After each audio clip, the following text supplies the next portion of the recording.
pense pas que les outils digitaux vont remplacer l'humain. Je dirais plus qu'ils le consolident. En quelque sorte, ils vont nous aider à prendre les bonnes décisions. Si l'on parle des tests psychométriques, les tests vont révéler ce que l'humain ne peut pas voir à l'œil nu.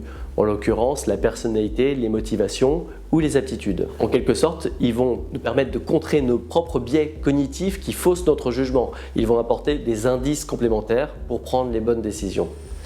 Mais je dirais qu'on doit aller plus loin et dépasser la seule lecture des résultats. Il faut aussi les interpréter de façon rationnelle. C'est là que le rôle du recruteur, c'est aussi de bien identifier en amont les critères qui facilitent la réussite du poste.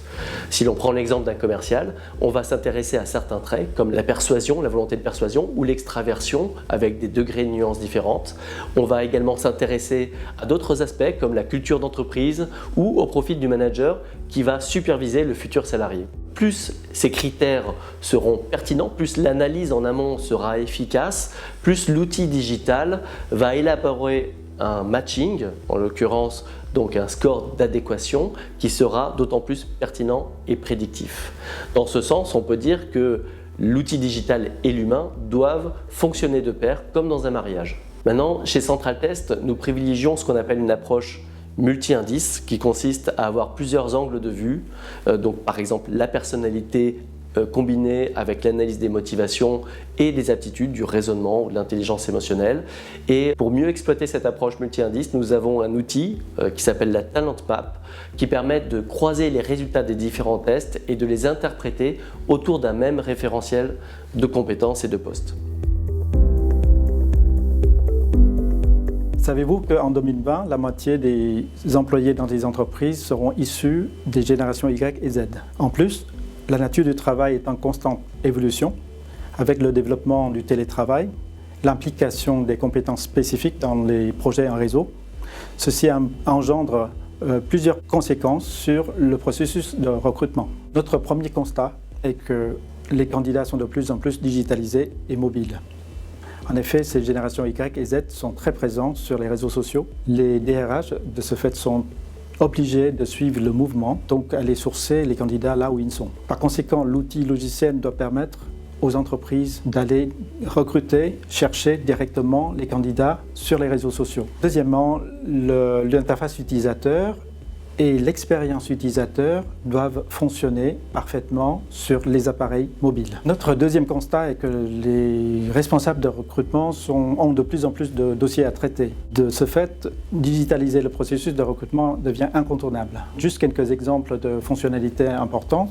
La constitution d'un vivier de candidature, la validation par workflow, les reportings et les tableaux d'analyse des actions. Ce sont des fonctionnalités indispensables pour accélérer le processus de recrutement. Enfin, notre troisième constat est que pour attirer, pour recruter et pour retenir les meilleurs talents, le DRH joue le rôle d'un responsable de marketing garant de l'image de l'entreprise et de la marque employeur. Horizontal Software propose plusieurs gammes de logiciels de gestion des recrutements et des talents permettant de refléter la modernité et le professionnalisme de l'entreprise. Enfin, nous portons beaucoup d'investissements dans la recherche et le développement, notamment dans les domaines du big data et de l'intelligence artificielle. Je cite quelques exemples de développement en cours. Le recrutement prédictif, la simulation de l'adéquation entre le candidat et le profil recherché, la saisie des données automatiques. Le recrutement prédictif, c'est un recrutement qui met en place des méthodes, des outils qui vont permettre d'identifier de manière beaucoup plus tangible les personnes qui ont un potentiel pour réussir dans le poste ou dans l'entreprise. Les ressources humaines n'ont pas attendu la digitalisation du recrutement pour identifier des méthodes plus prédictives que d'autres. Par exemple, la période d'essai ou les tests d'aptitude sont beaucoup plus prédictifs que le CV. En revanche, la digitalisation du recrutement permet aujourd'hui d'aller beaucoup plus loin dans cette démarche prédictive, notamment en donnant accès à un beaucoup plus grand nombre de données. En 2016, Qt a fait passer plus de 12 millions d'e-assessments. Ça signifie autant de données qu'on va pouvoir analyser face à des données de performance dans l'entreprise pour pouvoir identifier les facteurs de réussite dans le poste et identifier ensuite les talents qui vont réussir dans le poste ou dans l'entreprise. Par rapport à ça, ça permet aussi de développer des outils de plus en plus précis qui vont aller mesurer exactement telle dimension de personnalité ou telles aptitudes qui vont être clés pour réussir dans le poste.